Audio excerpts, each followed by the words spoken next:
Sinalaki ng mga otoridad ang isang kumpanya sa Laguna na hawak umano ng naarestong Pogo Kingpin na si Lin Shuhan alias Boss Boga. Pero wala na roon ang mga hard drive at baklas na ang mga computer. Sa Makati City naman, 17 dayuhan na posibleng galing daw sa mas malaking Pogo ang inaresto dahil sangkot umano sa iba't ibang scam at hacking. May unang balita si Salima Refrat. Hinihinalang sangkot sa love scam, crypto scam at pangahak ang 17 dayuhang naaresto sa isang gusali sa Makati City. Merong hacker, merong buyer ng data. May nakita kaming program code and script na pwede magamit to access other system without the authority nor consent ng ating system owner. We assume na meron silang activity in terms of hacking.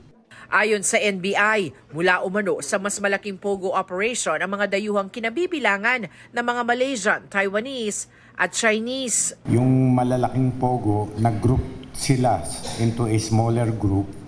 Ayan na nga, nag-o-occupy ng residential units, apartments, no?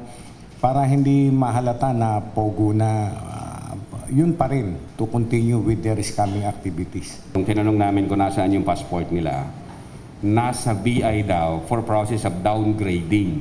Working visa, pero din-downgrade na ngayon as tourist. Na-inquest sila sa reklamong online fraud at paglabag sa Cybercrime Prevention Act.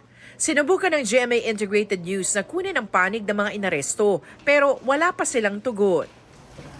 Sa Laguna, ininspeksyon naman ng PAGCOR, Presidential Anti-Organized Crime Commission o PAOK, Binyan LGU at Binyan Police, ang New Wave Infotech Limited Philippines. Pero may kakaiba silang napuna. Kung makikita ninyo, yung mga computer nakabagsak na. Yung mga monitor, yung mga CPU, yung mismo mga hard drive ng mga computer na yan ay pinagbabaklas at wala na lahat. Obviously, meron silang pinatago. Kasi ay una nilang tinanggal ay yung hard drives. So yung digital evidence na tinatawag, natanggal po na lahat yan. Unusual po talaga, syempre kapag magsasara, ang pinaka uunahin sana natin kunin yung valuables At alam naman natin may value yung mga computers. Isang IGL o Internet Gaming Licensee ang kumpanya. Pero sabi ng PAOK, may impormasyon sila na pinangasiwaan raw ito mismo ni Lin Shuhan alias Boss Boga na umano'y godfather ng illegal pogo sa bansa. Ang 12 pang nahuling Chinese kasama niya, pinaniniwala ang mga middle manager ng New Wave at mga boss ng ibang pogo. Si Lin Shuhan po ang big boss po netong New Wave. Netong New Wave naman po ay nanggaling pa sa iba pang mga pogo na dati ng mga na-raid. Meron kasi kaming reasonable ground to believe na yung New Wave talaga, ang involvement niya is more on scamming. So bagamat meron po siyang legitimate na offshore gaming. Sabi pa ng PAOK, Nakatanggap kami ng report na nung Friday na madaling araw, nung nahuli ng boss, nung Thursday ng gabi, nung madaling araw ng Friday, yung mga natitira dito nagkanya-kanyang karipas. sinisika pa namin makuha ang panig ng kumpanya. Ipatatawag na rin sa susunod na pagdinig ng Senado si Boss Boga na sinasabing may kaugnayan din kay dismissed Bamban Mayor Alice Guo. Ayon sa saksing hawak ng PAOK, nagre-report mismo si Guo kay Boss Boga bilang Madam Wa kaugnay sa pagpapatayo ng pogo sa Bamban Tarlac. Siyempre, naiinis siya. Una-una, wala namang katotohanan yung mga ganyan mga alagasyon na yan. Deadline na para sa mga dayuhang empleyado ng Pogo para i-downgrade ang kanilang mga working visa bilang paghahanda sa pag-alis sa mga Pogo sa bansa bago matapos ang taon. Bibigyan sila ng temporary visitor visa at 59 days o halos 2 buwan para lisanin ang Pilipinas. Sa tala ng Bureau of Immigration, nasa 12,000 pa lang ang nagsumite ng voluntary downgrading. Yung legal po na aalis ng bansa will not be blacklisted, will still have the opportunity to come back to the Philippines for legal reasons. But yung mga magpapaiwan po hindi sumunod sa mga polisiya ng ating gobyerno, ay sila po ay madideport and mabablacklist. Aminado ang PAOK, hindi madali ang pagtugis sa nasa 100 pang illegal na pogo.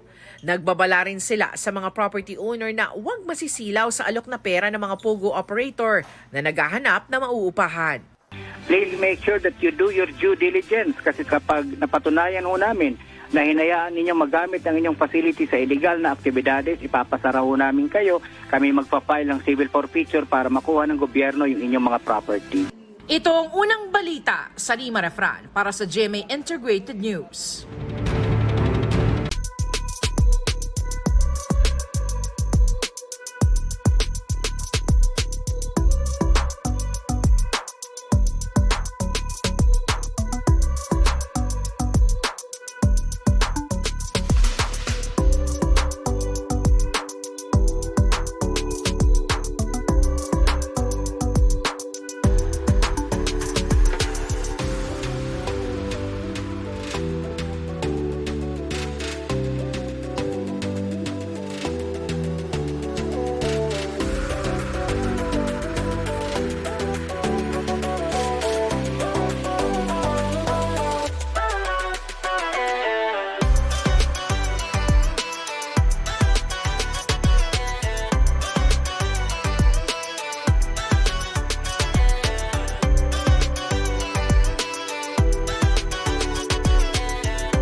Igan, mauna ka sa mga balita. Mag-subscribe sa GMA Integrated News sa YouTube. Sa mga kapuso abroad, subaybayan nyo kami sa GMA Pinoy TV at sa www.gmanews.tv.